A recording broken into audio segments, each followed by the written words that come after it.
Hey guys, Brian was so wizard, and welcome back to Double Barrel Cinema.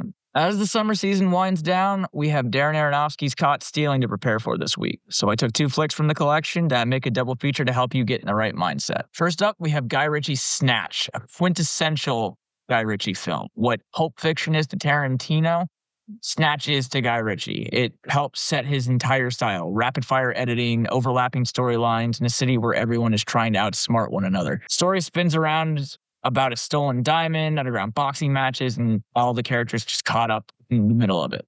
Jason Statham and Stephen Graham play small-time fight promoters looking to remain relevant, while Benicio del Toro and Brad Pitt are just pure chaotic energy in human form. What works about Snatch to prep for Caught Stealing is how little control anyone really has. Every character thinks that they're in charge, but the story constantly reminds us that luck, timing, and complete unpredictability determine the outcome more than any well-thought-out plan. It's funny, it's violent, and it's absolutely brilliant at showing how quickly things can spiral out of control when you're dealing with people that have their own agendas. Beyond the plot, this is really where Guy's style is part of the thrill. You have his quick cuts, repulsive soundtrack, and clever dialogue that makes the world feel absolutely well lived in.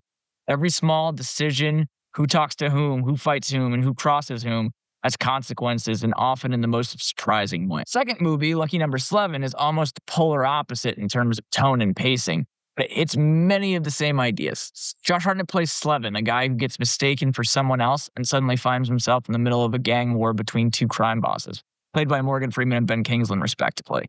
Bruce Willis adds to the tension here as a hitman who always seems to be 3 or 4 steps ahead of everyone. And honestly, when Bruce Willis was just making movies to have a bank for his family, this is probably one of his better performances. What makes this work is the way that it builds tension almost mathematically. Every scene is carefully constructed. You slowly realize the protagonist is navigating a world where everyone has their own hidden agenda, and he has to improvise while figuring out really who he can trust, if anyone at all.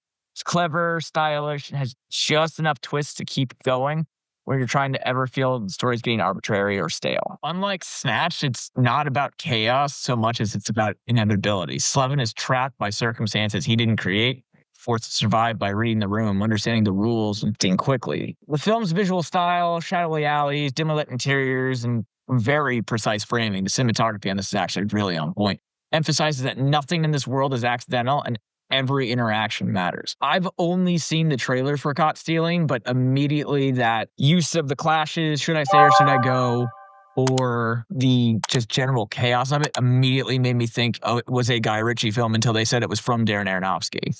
So I'm very excited to see where this one goes. If you've seen either of these movies or you would have picked something different, leave it in the comments below, and we'll see you next time.